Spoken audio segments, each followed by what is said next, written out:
এই বছরের শেষ মাস এই ডিসেম্বর মাস। তো এই ডিসেম্বর মাসে মীন রাশির সম্পর্কে আলোচনা করব যে মীন রাশির এই ডিসেম্বর মাসটি কেমন কাটতে চলেছে। তো শ্রোতা বন্ধুদের কাছে বিশেষ অনুরোধ করব আলোচনাটি শেষ পর্যন্ত শোনার জন্য। এই মাসে কোন গ্রহ রাশি পরিবর্তন করবে, কোন গ্রহ নক্ষত্র পরিবর্তন করবে এই মীন রাশিতে, তো এই সমস্ত কিছু তুলে ধরব।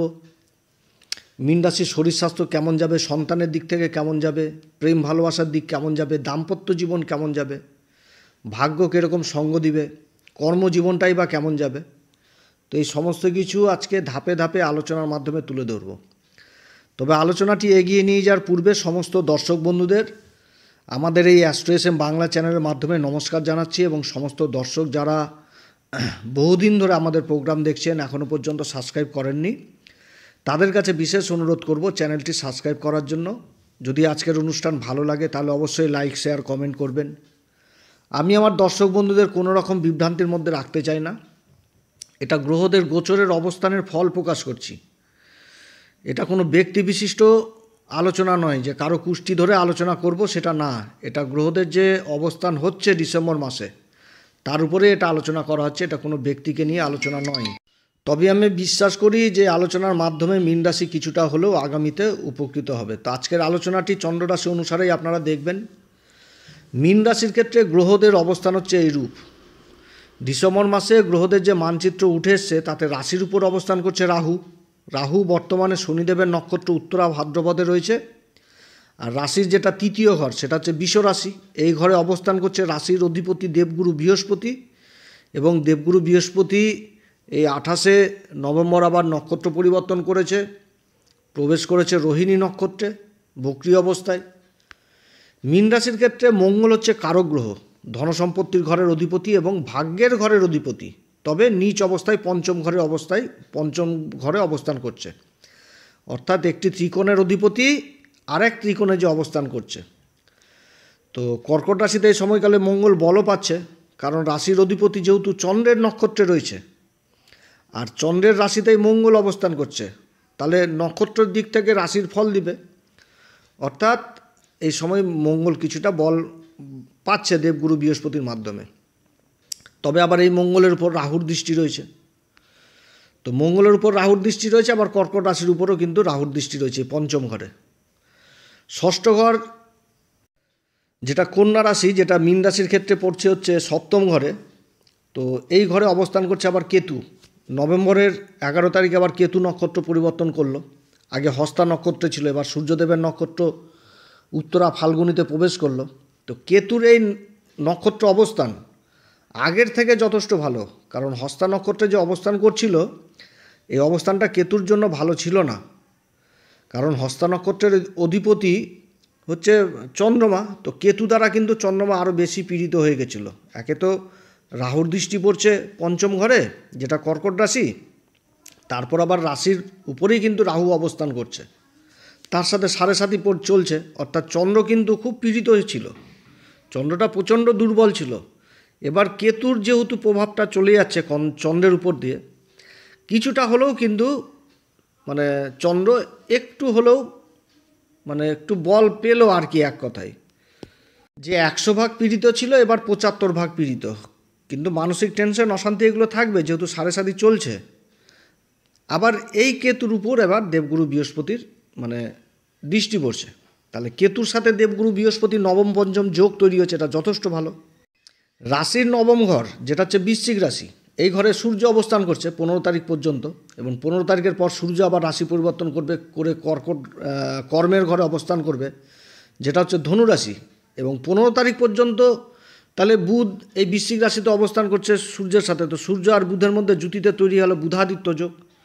আর 15 তারিখের পরে তো সূর্য রাশি পরিবর্তন করলো, তাহলে 15 তারিখ পর্যন্ত এই বুধাদিত্য যোগের উপর, যেটা ভাগ্যের ঘরে তৈরি হয়েছে বৃশ্চিক রাশিতে, তো এর উপরে কিন্তু রাহুরও দৃষ্টি পড়ছে, শনিরও দৃষ্টি পড়ছে, এবং সর্বোপরি দেবগুরু বৃহস্পতির দৃষ্টি পড়ছে। আমি এর আগে বললাম না যে মঙ্গল বল পাচ্ছে, তাহলে কি হচ্ছে, দেবগুরু বৃহস্পতি চন্দ্রের নক্ষত্র অবস্থান করছে, আবার দৃষ্টি দিচ্ছে বৃশ্চিক রাশিতে। তো বৃশ্চিক রাশির অধিপতিকে মঙ্গল, তাহলে মঙ্গলও এখান থেকে বল পাচ্ছে দেবগুরু বৃহস্পতির মাধ্যমে। নিচ অবস্থায় রয়েছে, কিন্তু নিচ অবস্থার অতটা প্রভাব পড়বে না, যেহেতু ত্রিকোণের অধিপতি, এক ত্রিকোণের অধিপতি আর এক ত্রিকোণে বসছে। তাহলে কি হলো, নবম পঞ্চম যোগ হয়ে গেল নিজের রাশির সাথে। শুক্রের অবস্থান যথেষ্ট ভালো মীন রাশির ক্ষেত্রে, লাভের ঘরে অবস্থান করছে এবং 28শে ডিসেম্বর পর্যন্তই অবস্থান করবে। তারপরে আবার অবস্থান করবে হচ্ছে কুম্ভ রাশিতে, যেটা হচ্ছে শনিদেব যেই ঘরে অবস্থান করছে, দ্বাদশপতি শনি, কুম্ভ রাশি তার মূল ত্রিকোণ রাশি।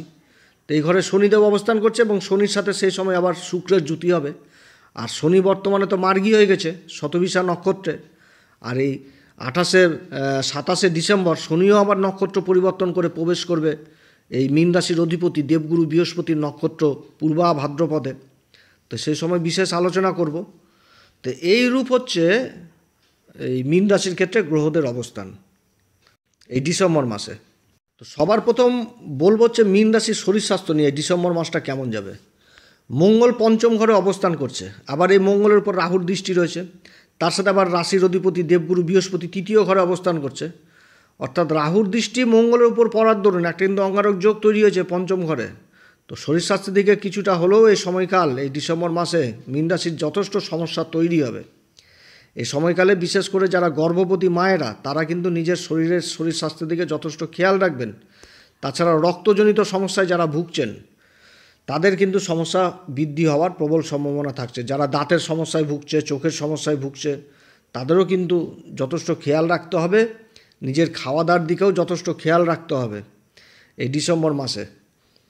মীন রাশির শিক্ষার দিক থেকে ডিসেম্বর মাস কোন দিক থেকে ভালো হতে যাচ্ছে? রাশির উপর রাহু অবস্থান করছে, তার দৃষ্টি পঞ্চম ঘরে পড়ছে। তো পঞ্চম ঘরে মঙ্গল অবস্থান করছে। তো মঙ্গল হচ্ছে নবমপতি, নবম ঘর থেকে তো আমরা উচ্চ শিক্ষা জিনিসটাকে বুঝাই। আর মঙ্গল অবস্থান করছে পঞ্চম ঘরে, পঞ্চম ঘরটাও শিক্ষার ঘর। অর্থাৎ রাহু আবার রাশির উপর অবস্থান করার জন্য বিদেশ সংক্রান্ত একটা জিনিস উঠে আসছে। আবার শনিও দ্বাদশ ঘরে অবস্থান করছে। তো এই ডিসেম্বর মাসে হায়ার এডুকেশনের জন্য বিদেশ যাওয়ার প্রবল সম্ভাবনা থাকছে। যারা ভালো কলেজে অ্যাডমিশন নেওয়ার চেষ্টা করছেন বিদেশে, তাদের যাত্রা হবে। তবে বিশেষ করে যারা সফটওয়্যার ইঞ্জিনিয়ার কোর্স করছেন, কম্পিউটার সায়েন্স নিয়ে পড়াশোনা করছেন, ইলেকট্রনিক্সের উপর রিসার্চ করছেন, এই সমস্ত কাজে যারা জড়িত রয়েছেন তারা কিন্তু বিশেষ সফলতা পাবে। এছাড়া যারা শিক্ষার কাজে জড়িত রয়েছেন, ট্রেনার হিসাবে কাজ করছেন, কোচিং সেন্টার চালাচ্ছেন, তাদের জন্য যথেষ্ট ভালো। প্রাথমিক শিক্ষার ব্যাপারে পিতামাতারা কিন্তু বিশেষ চিন্তিত থাকবে সন্তানের অ্যাডমিশনের জন্য এই ডিসেম্বর মাসে। প্রেম ভালোবাসার জন্য যথেষ্ট ভালো মাস ডিসেম্বর মাস নয় মীন রাশির ক্ষেত্রে। মনের মধ্যে একটা ভুল বুঝাবুঝি, মনোমালিন্য ইত্যাদি তৈরি হবে এবং একটা সন্দেহের পরিবেশ তৈরি হবে, একে অপরকে বুঝতে না পারা ইত্যাদি তৈরি হবে। এবং বাড়িতেও এই জিনিসটা চলে আসবে, পিতামাতার সাথেও কিন্তু একটা ভুল বুঝাবুঝি হবে, সন্তানের জেদ যথেষ্ট বৃদ্ধি পাবে। এদিকে পিতামাতারা প্রচণ্ড দুশ্চিন্তায় থাকবে সন্তানের জেদের জন্য। তবে এই মীন রাশির যে দাম্পত্য জীবন, সংসারের যে একটা অশান্তির পরিবেশ ছিল, একে অপরকে বুঝতে না পারা, সবসময় ছোট করে দেখা, নিজেদেরই মধ্যে বাকবিতণ্ডায় জড়িত হয়ে যাওয়া, অন্যের কথা শুনে বাড়িতে এসে অশান্তি করা, যেগুলো বিগত দিনে হচ্ছিল, মানসিক অস্থিরতা, মানসিক টেনশন সংসারে একটা ছিল, এটা যথেষ্ট কমে যাচ্ছে। এই যে কেতুর যে নক্ষত্র পরিবর্তনটা হলো, এর দরুন কিন্তু কমে যাচ্ছে। এই সময়কালে মীন রাশির যে সমস্ত জাতক জাতিকাদের বিবাহ সম্পূর্ণ হয়নি, তাদের কিন্তু বিবাহের সম্বন্ধ আসা যথারীতি চালু হবে এবং ডেট পাকাপাকি হবে। অর্থাৎ যারা অবিবাহিত তাদের জন্য এই ডিসেম্বর মাসটা বিবাহের প্রবল সম্ভাবনা থাকছে। তবে এটাও মনে রাখতে হবে যে কেতু যেহেতু সপ্তম ঘরে অবস্থান করছে এবং সূর্যের নক্ষত্র উত্তরা ফাল্গুনিতে, তো কেতু কিন্তু একটি ছায়াগ্রহ, এর নেগেটিভ প্রভাবটাও থাকছে যেহেতু সূর্যের নক্ষত্র অবস্থান করছে। কোনো রকমভাবে নিজেদের মধ্যে ভুল বুঝাবুঝি, সন্দেহ জিনিসটা যেন কোনোভাবে না আসে এবং মনের মধ্যে ক্রোধ, জেদ, ইগো এগুলো কিন্তু কোনোভাবেই আনা যাবে না, না তো কিন্তু আবার সে অশান্তি জিনিসটা শুরু হয়ে যাবে। তবে দেবগুরু বৃহস্পতির দৃষ্টি আবার এই কেতুর উপরে পড়ছে এবং তার সাথে দেবগুরু বৃহস্পতি দৃষ্টি আবার সূর্য বুধের উপরও পড়ছে। অর্থাৎ নিজের ভবিষ্যৎ নিয়েও, যে জীবন পার্টনার বা লাইফ পার্টনারের ভবিষ্যৎ নিয়েও কিন্তু দাম্পত্য জীবনের মধ্যে একটা চিন্তিত থাকবে, যে জীবনসঙ্গীর নামে একটা মেডিক্লেম করে দেওয়া বা একটা ইন্স্যুরেন্স করে দেওয়া বা এলআইসির মতন পলিসি করে দেওয়া, যেটা ভবিষ্যতে আর কি কাজে লাগে, এরকম কিন্তু চিন্তাভাবনা ফ্যামিলিতে উঠে আসবে। মীন রাশির ক্ষেত্রে ডিসেম্বর মাসে ভাগ্যের সঙ্গ যথেষ্ট পাবে, কারণ ত্রিকোণের অধিপতি মঙ্গল ত্রিকোণে অবস্থান করছে। নবম পঞ্চম যোগ মঙ্গল দ্বারা তৈরি হলো নিজের রাশির সাথে, যেটা বৃশ্চিক রাশি। তো ত্রিকোণে অবস্থান করছে মঙ্গল এবং এই সময়কালে যথেষ্ট বলও পাচ্ছে দেবগুরু বৃহস্পতি দ্বারা, যেটা আগে বললাম চন্দ্রের নক্ষত্র অবস্থান করছে। আর চন্দ্রদেবের রাশি কর্কট রাশিতে মঙ্গল অবস্থান করছে এবং দেবগুরু বৃহস্পতির দৃষ্টি বৃশ্চিক রাশিতে পড়ছে। তো এটা কিন্তু যথেষ্ট ভালো পজিশন। এবং চন্দ্রমা যখন কেন্দ্রে অবস্থান করবে, তারপরে একাদশ ঘর যেটা হচ্ছে মকর রাশি, এই রাশিতে যখন অবস্থান করবে তখন চন্দ্র কিন্তু শুক্রদেবের সাথে অবস্থান করবে। তো সেই সময় কিন্তু একটা এই যে সামনাসামনি একটা বসে গেল, এই সময় কিন্তু একটা খুব জবরদস্ত একটা নিজভঙ্গ রাজযোগ তৈরি হচ্ছে। তারপরে চন্দ্রমা যখন দেবগুরু বৃহস্পতির সাথে বৃষ রাশিতে অবস্থান করবে তখন কি হবে, বৃষ রাশিতে চন্দ্রমা উচ্চ হয়ে যাচ্ছে, চন্দ্রমাও যথেষ্ট বল পেয়ে যাচ্ছে, গজকেশরীর মতন যোগ তৈরি হচ্ছে দেবগুরু বৃহস্পতির সাথে। কারণ দেবগুরু বৃহস্পতি তো রয়েছে রোহিণী নক্ষত্রে, এবার চন্দ্রমা চলে আসলো বৃষ রাশিতে, বৃষ রাশিতে দেবগুরু বৃহস্পতি অবস্থান করছে, তাহলে দেবগুরু বৃহস্পতির সাথে চন্দ্রমা উচ্চ হয়ে গেল এই বৃষ রাশিতে, একটা খুব ভালো রাজযোগ তৈরি হচ্ছে। এবং যেহেতু বৃষ রাশিতে চন্দ্রমা উচ্চ হয়ে গেল, তাহলে মঙ্গলের এবার এখানটাতে নিজভঙ্গ হয়ে গেল, মঙ্গল তো কর্কট রাশিতে নিজভঙ্গ হয়েছে। তো এর কিন্তু বিশেষ এই সোয়া দুদিন যথেষ্ট ভালো প্রভাব পাবে আর কি এক সময়, মানে এই মাসে। তারপরে সূর্য আবার ভাগ্যের ঘরে 15 তারিখ পর্যন্ত অবস্থান করছে, তারপরে রাশি পরিবর্তন করে চলে আসবে কর্মের ঘরে, ষষ্ঠপতি হয়ে কর্মের ঘরে অবস্থান করবে।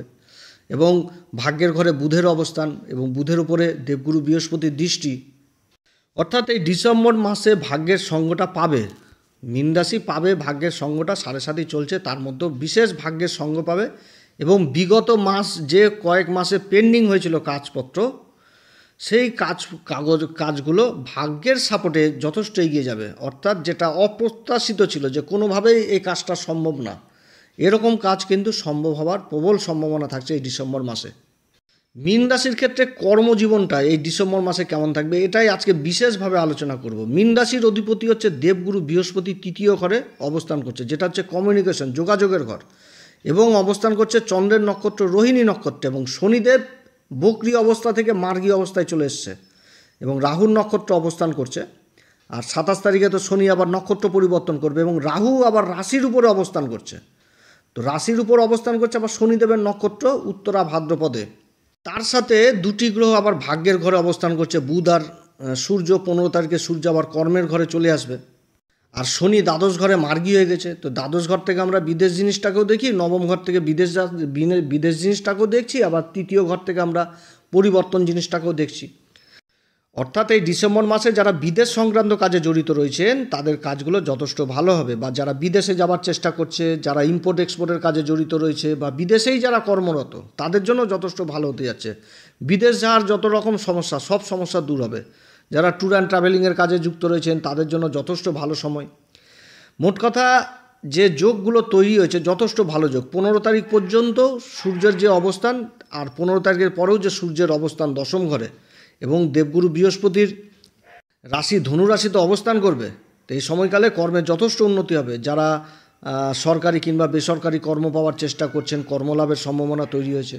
যাদের কল লেটার, প্রমোশন লেটার আটকে রয়েছে, এগুলো পাওয়ার সম্ভাবনা রয়েছে। কর্মক্ষেত্রে যে প্রতিনিয়ত কম্পিটিশন, এই কম্পিটিশনও যথেষ্ট এগিয়ে থাকবে এই সময় মীন রাশি। আর এই মাসেও কর্মক্ষেত্রে স্ট্রাগেল হলেও যথেষ্ট লাভও পাবে, কারণ দেবগুরু বৃহস্পতির ভাগ্যে লাভের ঘরে দৃষ্টি পড়ছে, এবং কেতুরও পঞ্চম দৃষ্টি লাভের ঘরে পড়ছে। এবং কেতু যে ঘরে অবস্থান করছে সপ্তম ঘর, আমাদের রোজগারের আয় ইনকামের ঘর, ব্যবসা বাণিজ্যের ঘর, এই ঘরের অধিপতি আবার বুধ ভাগ্যের ঘরে অবস্থান করছে। অর্থাৎ কর্মক্ষেত্রে সংঘর্ষ জিনিস থাকলেও যথেষ্ট আয় উন্নতির যোগ থাকছে এই মীন রাশির। এটাই হচ্ছে সবথেকে বড় কথা, যে ডিসেম্বর মাসেও যথেষ্ট ভালো জায়গায় আয় উন্নতিটা থাকবে। এবার মীন রাশি এই সময় কোন উপাচার করবে, যেহেতু 7.5 চলছে, তো এই সময়কালে হনুমান চল্লিশা, বজরংবাণ অবশ্যই পাঠ করবেন। এবং তার সাথে দেবগুরু বৃহস্পতিকে বল, রাশির অধিপতি তৃতীয় ঘরে অবস্থান করছে, যথেষ্ট বল বৃদ্ধি করতে হবে দেবগুরু বৃহস্পতি, যেহেতু ভাগ্যের ঘরে দৃষ্টি দিচ্ছে। তো এই সময়কালে যারা গুরু দীক্ষা নেননি তারা অবশ্যই গুরু দীক্ষা নেবেন। এবং দেবগুরু বৃহস্পতির দৃষ্টি কেতুর উপরে পড়ছে। তো এই সময়, এই শীতকালের মধ্যে যদি 2 রঙা কম্বল কোনো গরিব লোককে দান করেন, কিংবা কোনো অন্ধ লোককে দান করেন, এটাও যথেষ্ট ভালো ফল পাবে। তো যাই হোক, এই সমস্ত উপাচারগুলো অবশ্যই করতে হবে, তাহলে মীন রাশি যথেষ্ট ভালো ফল পাবে। তো আজকে যে ফলটা প্রকাশ করলাম, এই মাসিক রাশিফলটা, তো সবার ক্ষেত্রে যে মিলবে সেটাও না। যাদের মিলবে না তাদের ধরে নিতে হবে যে এদের গ্রহের অবস্থান যথেষ্ট খারাপ রয়েছে, অতএব ভালো জ্যোতিষীর পরামর্শ অবশ্যই নিতে হবে। কারণ মীন রাশি 7.5 চলছে, অবশ্যই ভালো জ্যোতিষীর পরামর্শ অবশ্যই নেবেন যাদের গ্রহের অবস্থান খারাপ রয়েছে। কারণ সাড়ে সাতির পিরিয়ডে এই মকর রাশি আর কুম্ভ রাশি যথেষ্ট খারাপ অবস্থা, যার জন্য বলছি সাড়ে সাতির পিরিয়ডটা খুব সাবধানে ঠান্ডা মাথায় ধৈর্য ধরে কাজ করে চলতে হবে। তবে সবার ক্ষেত্রেই যে খারাপ ফল দেবে সেটাও না, শনি যে সবাইকে খারাপ দেবে সেটাও না। যাদের জন্মকুষ্ঠিতে শনি খুব ভালো অবস্থায় রয়েছে তাদের যথেষ্ট ভালো ফল দিচ্ছে। তো যাই হোক প্রিয় দর্শক বন্ধুরা, আমাদের মেল আইডি হোয়াটসঅ্যাপ নাম্বার দেওয়া হয়েছে, যদি যোগাযোগ করবেন যদি মন চায়, না তো ভালো কোনো জ্যোতিষীর অবশ্যই পরামর্শ নেবেন সাড়ে সাতির এই চলাকালীন। তো অতএব প্রিয় দর্শক বন্ধুরা, যদি এই পরামর্শ সত্যিই আপনাদের কাছে ভালো লাগে তাহলে অবশ্যই আমাদের চ্যানেল এই অ্যাস্ট্রো এসএমকে সাবস্ক্রাইব করবেন, পাশে থাকা বেল আইকনটি প্রেস করবেন, তাতে আমাদের সমস্ত নতুন আপডেট আপনাদের কাছে সহজে পৌঁছে যাবে। আপনারা সবাই ভালো থাকেন, ঈশ্বর আপনাদের সবার মঙ্গল করুক। নমস্কার, ধন্যবাদ।